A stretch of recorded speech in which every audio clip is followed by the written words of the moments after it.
Assalamualaikum warahmatullahi wabarakatuh. Di sini kami dari kelompok 3 akan menjelaskan terkait materi dari bab 3 yaitu pengungkapan transparansi dan juga pengendalian internal.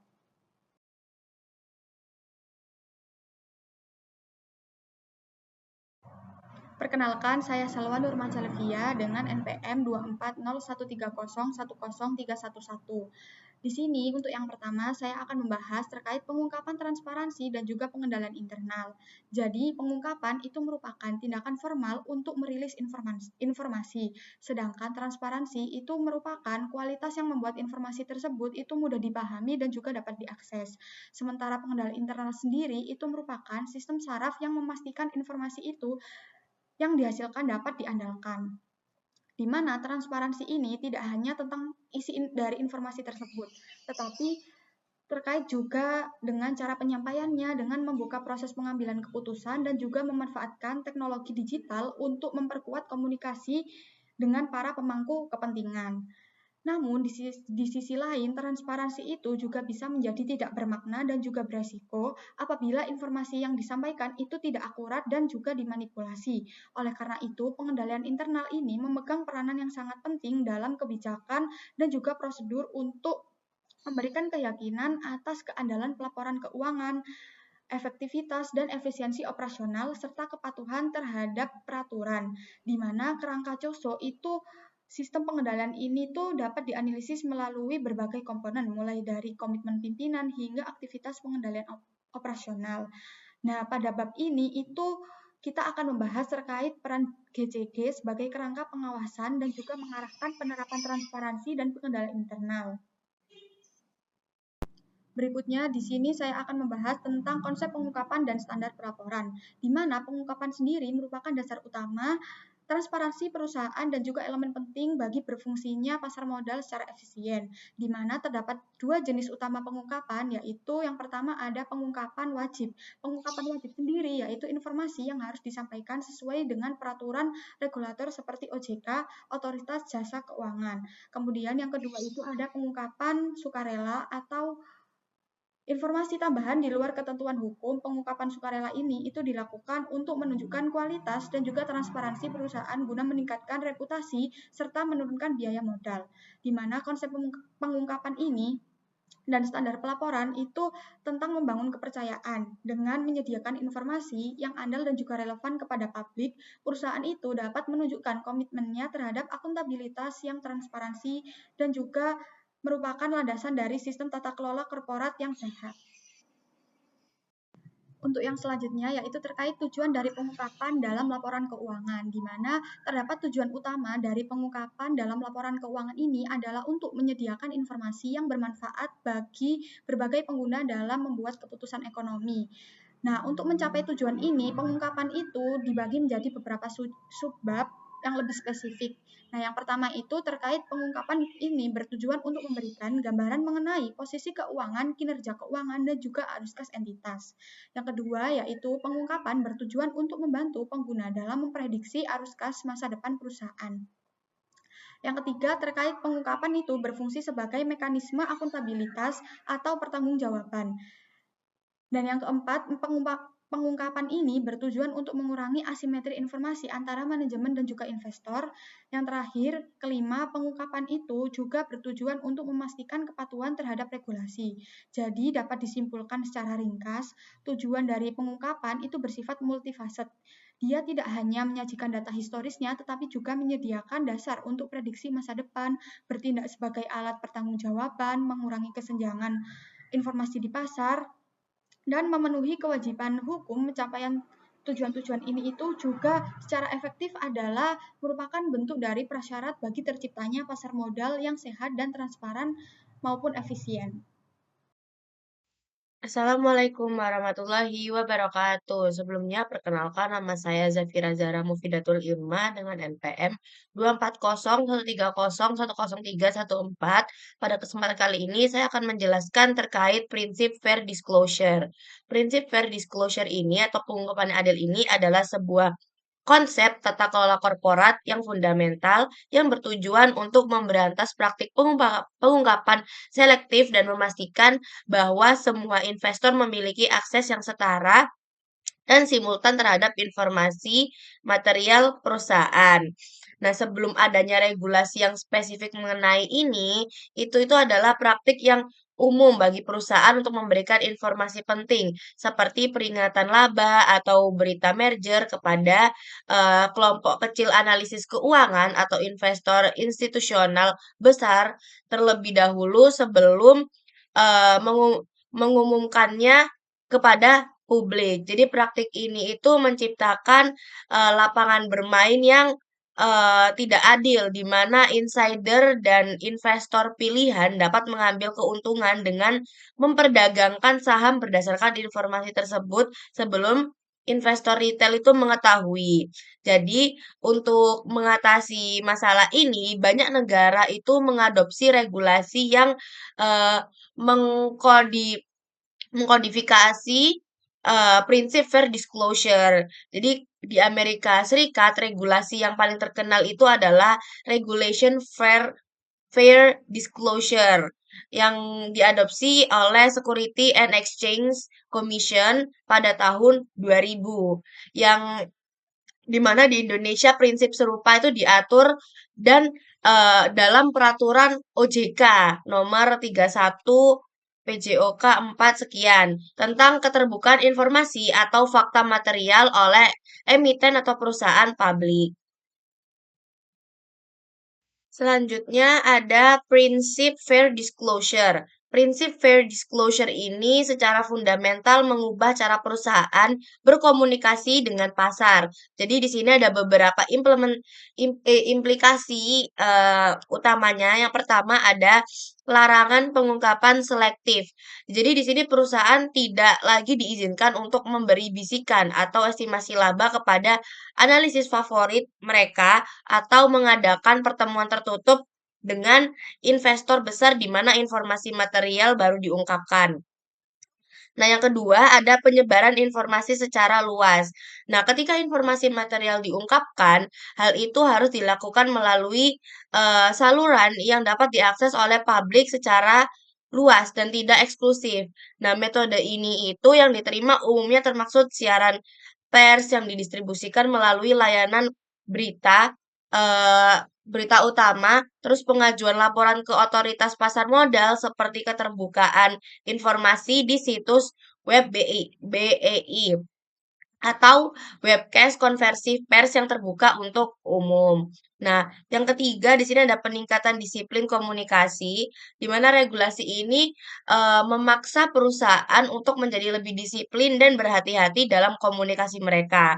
Jadi semua eksekutif dan karyawan yang berinteraksi dengan komunitas investasi harus dilatih untuk secara tidak sengaja eh, mengungkapkan informasi non-publik yang material. Nah, penerapan prinsip fair disclosure ini telah memberikan sejumlah manfaat bagi pasar modal. Manfaat yang paling jelas adalah peningkatan keadilan dan kepercayaan investor. Jadi, investor retail merasa lebih terlindungi karena mereka tahu bahwa mereka tidak akan dirugikan oleh pihak-pihak yang memiliki akses informasi superior. Selanjutnya, saya akan menjelaskan terkait regulasi pengungkapan tambahan atau MD&A. Nah, di sini, di luar laporan keuangan utama yang berisi angka-angka historis, regulator pasar modal di seluruh dunia itu mengakui bahwa investor itu membutuhkan konteks dan narasi untuk dapat memahami kinerja dan prospek perusahaan secara penuh. Untuk memenuhi kebutuhan ini, mereka itu biasanya mewajibkan adanya pengungkapan tambahan dalam bentuk naratif, di mana bagian yang paling penting dan komprehensif dikenal sebagai Management Discussion and Analysis, yaitu MD&A, atau diskusi dan analisis manajemen. Nah, MD&A ini adalah bagian dari laporan tahunan atau triwulan di mana manajemen memberikan pandangannya melalui mata manajemen mengenai kinerja keuangan perusahaan, kondisi keuangannya, dan prospek masa depan. Tujuannya adalah untuk memberikan analisis yang berwawasan ke depan dan membantu investor memahami faktor-faktor pendorong utama di balik angka-angka yang disajikan dalam laporan keuangan. Nah, secara umum, MD&A ini mencakup diskusi mengenai beberapa area kunci yaitu antara lain hasil operasi. Manajemen membahas hasil dari operasi perusahaan itu selama periode pelaporan. Jadi membandingkan dengan periode sebelumnya. Jadi mereka harus mengidentifikasi dan menganalisis faktor-faktor atau tren signifikan yang mempengaruhi pendapatan dan laba seperti perubahan volume, penjualan, harga atau margin. Nah, yang kedua ada likuiditas dan sumber daya modal. Nah, di sini bagian ini tuh fokus pada kemampuan perusahaan untuk menghasilkan kas dan memenuhi kewajibannya. Jadi, manajemen itu mendiskusikan sumber-sumber likuiditas utama, yaitu internal dan eksternal, komitmen belanja modal, serta tren atau ketidakpastian yang akan mempengaruhi likuiditas di masa depan. Nah, yang ketiga ada tren resiko dan ketidakpastian yang diketahui. Ini tuh salah satu bagian yang paling berorientasi ke depan dan yang paling penting. Nah, manajemen itu diwajibkan untuk mengungkapkan tren, peristiwa, atau ketidakpastian yang diketahui yang secara wajar diperkirakan akan memiliki dampak material terhadap kinerja atau posisi keuangan perusahaan di masa depan, baik secara positif maupun negatif. Nah, yang keempat, yang terakhir, kebijakan akuntansi kritis. Jadi, manajemen itu harus mengidentifikasi dan menjelaskan kebijakan akuntansi yang paling penting bagi penyajian kondisi keuangan dan hasil operasi perusahaan, dan memerlukan penerapan pertimbangan dan estimasi yang sulit, subjektif, dan kompleks. Nah, kualitas MD&A ini bisa sangat bervariasi antar perusahaan. MD&A ini yang berkualitas tinggi bersifat spesifik, seimbang, atau membahas kabar baik dan buruk, dan fokus pada faktor-faktor kunci yang relevan dengan bisnis perusahaan. Sebaliknya, MDA yang berkualitas rendah cenderung bersifat umum, menggunakan bahasa boilerplate atau standar dan berulang, dan hanya fokus pada hasil-hasil yang positif. Selanjutnya yaitu pelaksanaan transparansi dan saluran komunikasi. Nah, transparansi korporat adalah konsep yang lebih luas dan lebih proaktif daripada sekedar memenuhi kewajiban pengungkapan minimum. Jika pengungkapan adalah tindakan merilis informasi, maka transparansi adalah kualitas yang memastikan informasi tersebut tidak hanya tersedia, tetapi juga mudah diakses, dapat dipahami, relevan, dan tepat waktu bagi semua pemangku kepentingan. Nah, eee dasar dari pelaksanaan transparansi adalah komitmen untuk berkomunikasi secara luas dan seimbang. Jadi ini, berarti perusahaan tidak hanya menyoroti berita baik, tetapi juga secara terbuka mengakui tantangan, kegagalan, dan resiko yang dihadapinya. Komunikasi yang hanya bersifat promosi itu akan dengan cepat kehilangan kredibilitasnya. Jadi transparansi yang tulus itu membangun kepercayaan jangka panjang dengan investor dan pemangku kepentingan lainnya yang dapat menjadi aset yang tak ternilai terutama di saat-saat kritis. Jadi untuk melaksanakan transparansi, perusahaan itu menggunakan berbagai saluran komunikasi, laporan tahunan dan laporan keuangan triwulan tetap itu menjadi saluran formal yang utama.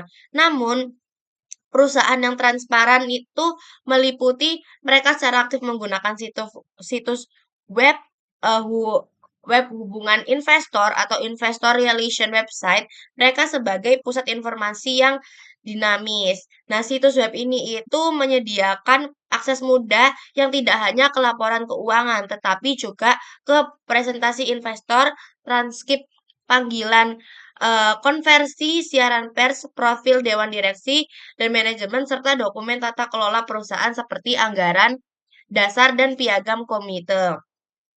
Saluran komunikasi penting lainnya itu adalah interaksi langsung dengan komunitas investasi, seperti rapat umum pemegang saham, panggilan konversi analisis, dan presentasi dari konversi investor. Nah, dalam interaksi ini, prinsip fair disclosure itu harus dijaga ketat. Jadi memastikan bahwa tidak ada informasi material baru yang diungkapkan secara selektif. Seperti itu. Saya, Gendis Afif Sukmadaskia dan NPM akhir 321 akan menjelaskan mengenai transparansi dalam pengambilan keputusan strategis. Transparansi dalam pengambilan keputusan strategis adalah keterbukaan perusahaan dalam menjelaskan bagaimana dan mengapa keputusan-keputusan penting itu dibuat, bukan hanya melaporkan hasil kinerja masa lalu. Transparansi ini mencerminkan komitmen terhadap tata kelola perusahaan yang baik dengan memberikan wawasan mengenai arah, tujuan, dan kerangka berpikir manajemen dalam menentukan strategi. Dengan adanya transparansi strategis yang seimbang, tanpa mengungkapkan informasi sensitif, perusahaan dapat meningkatkan pemahaman, kepercayaan, dan dukungan investor terhadap penciptaan nilai jangka panjang. Selanjutnya ada komponen transparansi dan pengambilan keputusan strategis. Yang pertama ada menjelaskan visi, misi, posisi saat ini, dan arah strategi perusahaan secara jelas. Yang kedua ada mengungkapkan peran dewan direksi dalam perumusan dan persetujuan strategi.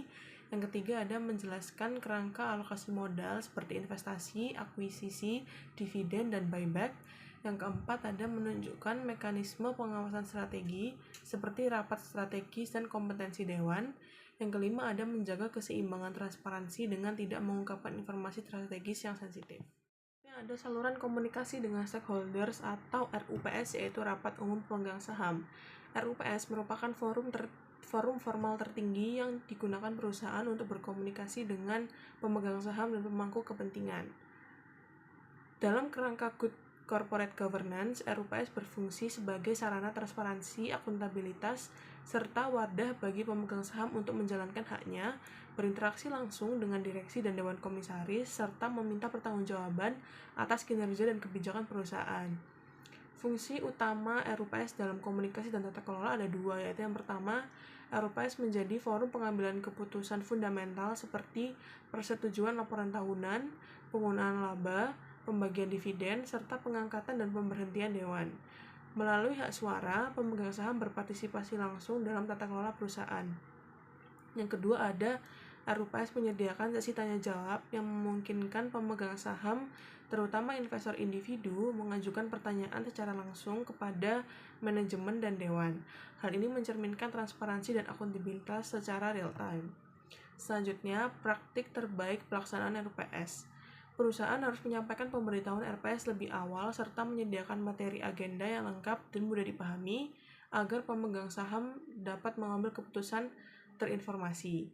Yang kedua, seluruh anggota dewan, khususnya komite penting seperti komite audit, diharapkan hadir dalam RUPS untuk memberikan penjelasan yang relevan dan meningkatkan kualitas komunikasi dengan pemegang saham. Yang terakhir, saluran komunikasi lain dengan stakeholder itu ada 4. Yang pertama, laporan terintegrasi dan keberlanjutan. Yang kedua, panggilan konferensi dan webcast. Yang ketiga, ada situs web perusahaan. Yang terakhir, ada keterlibatan langsung atau direct engagement. Peran teknologi dalam peningkatan transparansi. Perkembangan teknologi itu berperan penting dalam meningkatkan transparansi korporat. Dengan mempercepat penyebaran informasi, memperluas akses data, dan menciptakan saluran komunikasi yang lebih terbuka. Teknologi memungkinkan perusahaan untuk menyampaikan informasi secara lebih tepat, akurat, cepat, dan interaksi kepada pemangku kepentingan sehingga mendukung praktik tata kelola perusahaan yang baik. Peran teknologi dalam transparansi dapat dilihat dalam beberapa area utama menurut Wang and Chen tahun 2024. Yang pertama, internet adalah platform digital telah mendemokratisasi akses terhadap informasi. Yang kedua, teknologi analitik data canggih telah memperdayakan investor dan pihak ketiga untuk melihat melalui pengungkapan perusahaan dengan cara yang lebih mendalam. Dan yang terakhir, teknologi-teknologi baru yang sedang berkembang seperti blockchain dan kecerdasan buatan atau AI memiliki potensi untuk mendorong transparansi ke tingkat selanjutnya. Assalamualaikum warahmatullahi wabarakatuh. Perkenalkan, nama saya Clarita Ratu Mardana Murti dengan NPM akhir 334 dan di sini saya akan menjelaskan tentang peran komponen pengendalian internal.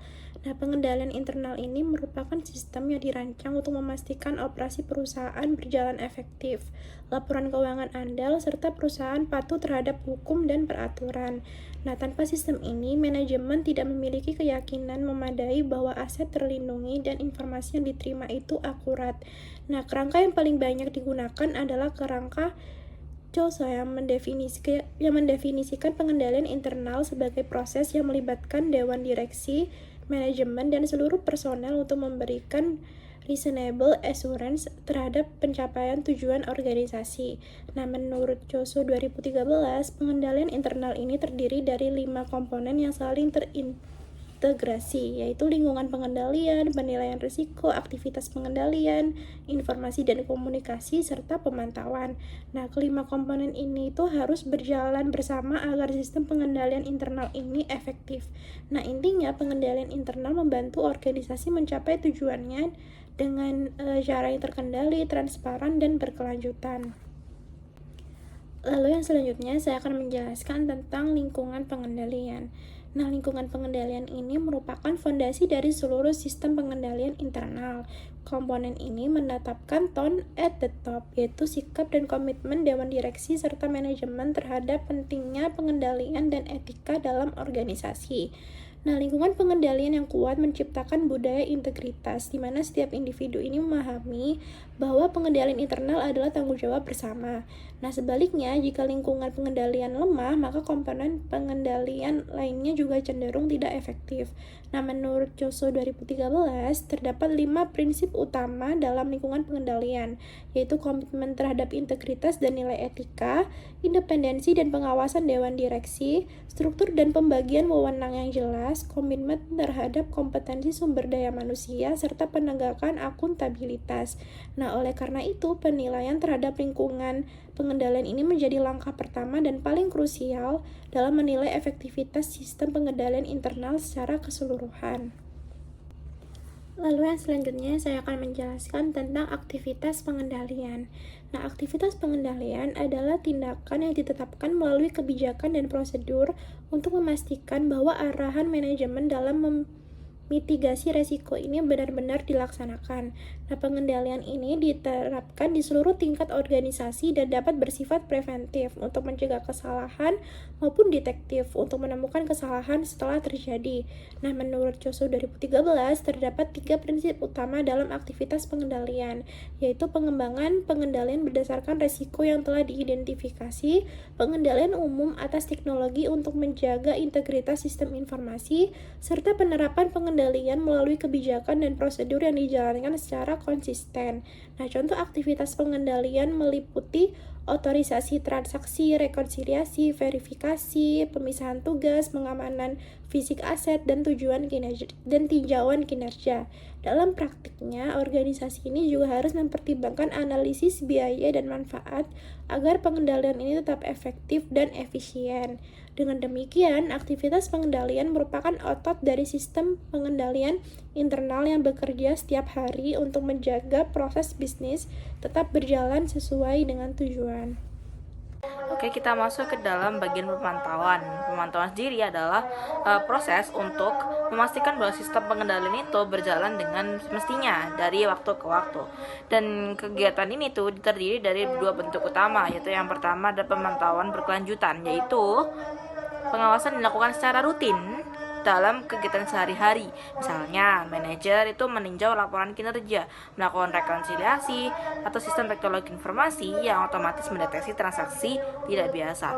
Kemudian ada yang bentuk kedua, yaitu evaluasi terpisah, yaitu pemeriksaan khusus yang dilakukan secara periodik seperti audit internal atau peninjauan khusus oleh manajemen. Jika dalam pemantauan ditemukan kelemahan nih, maka masalah tersebut harus segera dilaporkan kepada pihak yang berwenang agar dapat dilakukan tindakan perbaikan. Kemudian kita lanjut ke implementasi pengendalian internal dan pengukurannya. Implementasi pengendalian internal itu adalah penerapan sistem pengendalian dalam kegiatan operasional sehari-hari perusahaan. Keberhasilannya itu memerlukan komitmen antara manajemen dan kemudian struktur organisasinya itu harus jelas serta karyawan yang kompeten dan memahami pentingnya pengendalian. Setelah diterapkan, sistem itu harus diukur secara berkala untuk menilai efektivitasnya melalui evaluasi dan audit internal. Pengukuran ini bertujuan untuk menemukan kelemahan, meningkatkan efisiensi, dan melakukan perbaikan berkelanjutan agar pengendalian tetap berjalan dengan semestinya dan baik. Kemudian kita masuk ke dalam struktur organisasi dan pendelegasian wewenang. Struktur organisasi dan pendelegasian wewenang itu berfungsi untuk mengatur pembagian tugas, wewenang, tanggung jawab dalam perusahaan. Struktur yang jelas membantu pengendalian berjalan efektif karena setiap individu memahami akan perannya. Prinsip pentingnya adalah pemisahan tugas untuk mencegah kesalahan dan mencegah kecurangan. Wewenang dapat didelegasikan kepada bawahan agar pekerjaannya lebih efisien. Namun, tanggung jawab tetap berada pada atasan. Perkenalkan, nama saya Maida Syahrul Azhara Hidayat dengan NPM 240130103331. Selanjutnya, saya akan menjelaskan kualitas sumber daya manusia. Nah, SDM adalah faktor paling fundamental yang menopang efektivitas pengendalian. Komitmen terhadap kualitas SDM itu dimulai dari proses rekrutmen dan seleksi. Perusahaan harus berusaha untuk memperkerjakan individu yang tidak hanya memiliki keterampilan dan pengetahuan teknis yang diperlukan untuk pekerjaan mereka, tetapi mereka juga harus menunjukkan komitmen terhadap integritas dan nilai-nilai etika. Setelah direkrut, pelatihan dan pengembangan menjadi krusial. Karyawan harus menerima pelatihan yang memadai, tidak hanya mengenai tugas-tugas spesifik mereka, tetapi juga mengenai kebijakan dan prosedur pengendalian internal yang relevan dengan peran mereka. Nah, pelatihan ini harus mencakup pentingnya pengendalian, kode etik perusahaan, dan saluran untuk melaporkan potensi pelanggaran. Sistem evaluasi kerja dan kompensasi itu juga memainkan peran penting dalam membentuk perilaku terkait pengendalian. Nah, jika sistem insentif ini hanya fokus pada pencapaian target keuangan, tetapi tidak mempertimbangkan bagaimana target tersebut itu dicapai, hal ini dapat secara tidak sengaja mendorong karyawan untuk mengabaikan pengendalian. Nah, sebaliknya, kalau evaluasi kerja yang efektif itu harus mencakup penilaian terhadap kepatuhan individu terhadap kebijakan dan prosedur perusahaan. Nah, selain itu, karyawan itu juga harus ada konsekuensi yang jelas dan konsisten bagi pelanggaran pengendalian. Kebijakan disipliner itu harus diterapkan secara adil di semua tingkatan organisasi, termasuk di tingkat manajemen senior. Selanjutnya adalah penilaian kualitas sistem pengendali internal. Penilaian kualitas sistem pengendali internal adalah proses sistematis untuk menentukan apakah sistem tersebut telah dirancang secara memadai dan beroperasi secara efektif untuk mencapai tujuan organisasi. Nah, biasanya penilaian khusus itu melibatkan dua tahap utama. Yang pertama adalah evaluasi desain pengendalian. Nah, di tahap ini, itu bertujuan untuk menjawab pertanyaan jika pengendalian ini dioperasikan sebagaimana mestinya, apakah ia akan secara efektif mencegah atau mendeteksi salah saji material atau kegagalan proses. Nah, metode yang digunakan adalah wawancara dengan personal, penelusuran transaksi, dan inspeksi dokumen kebijakan dan prosedur. Tahap yang kedua adalah pengujian efektivitas operasional. Nah, setelah desain pengendalian dianggap memadai, tahap selanjutnya adalah menguji apakah pengendalian tersebut benar-benar beroperasi secara konsisten seperti yang dirancang sepanjang periode dinilai. Nah, tahap ini itu untuk menjawab pertanyaan apakah pengendalian diterapkan secara konsisten oleh orang yang tepat dengan cara yang benar. Nah, metode pengujian ini meliputi observasi langsung terhadap pelaksanaan pengendalian, inspeksi sampel dokumen untuk mencari bukti pelaksanaan pengendalian, dan pelaksanaan ulang prosedur pengendalian oleh penilai. Perkenalkan, nama saya Ruth Matamar Sulaiman dengan NPM 240 130 10310. Di sini saya akan menjelaskan tentang hubungan good corporate governance, transparan, dan pengendalian internal.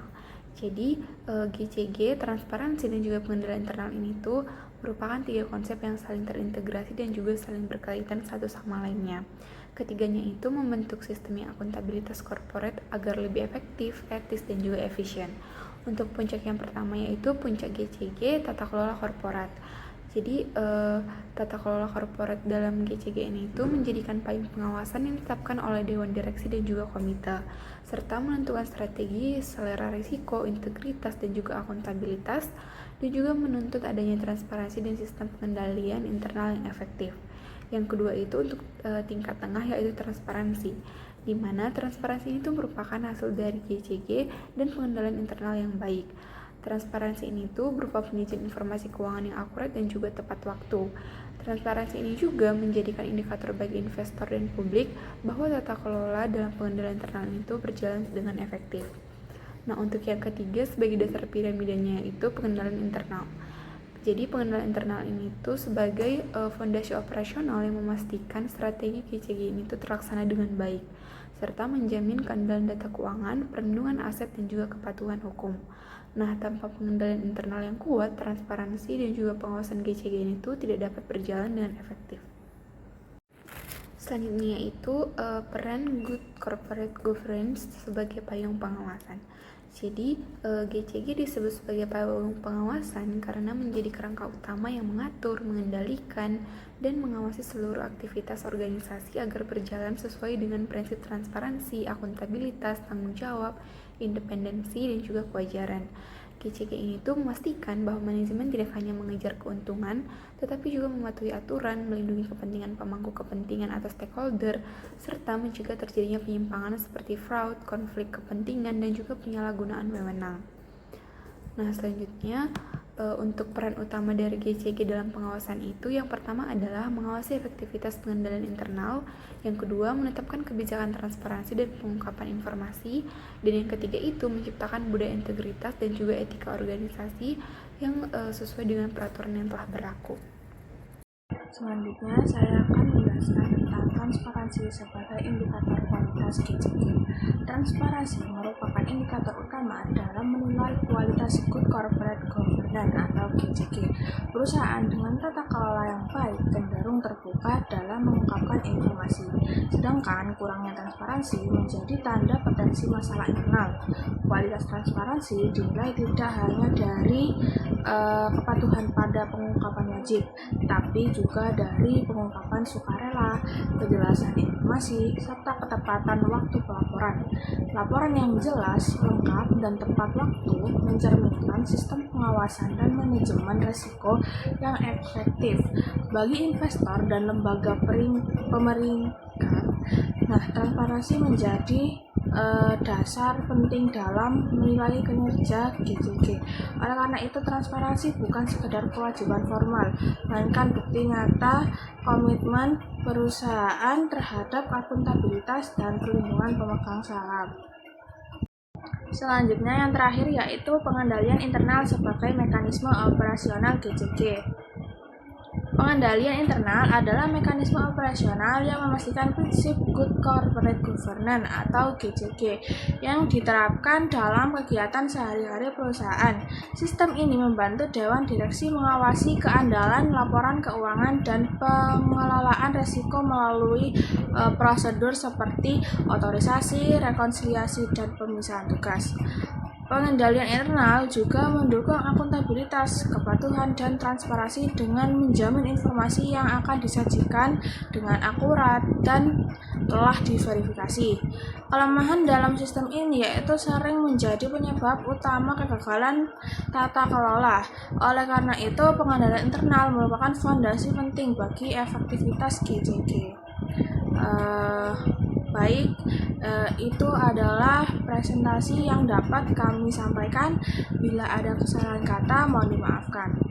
Terima kasih.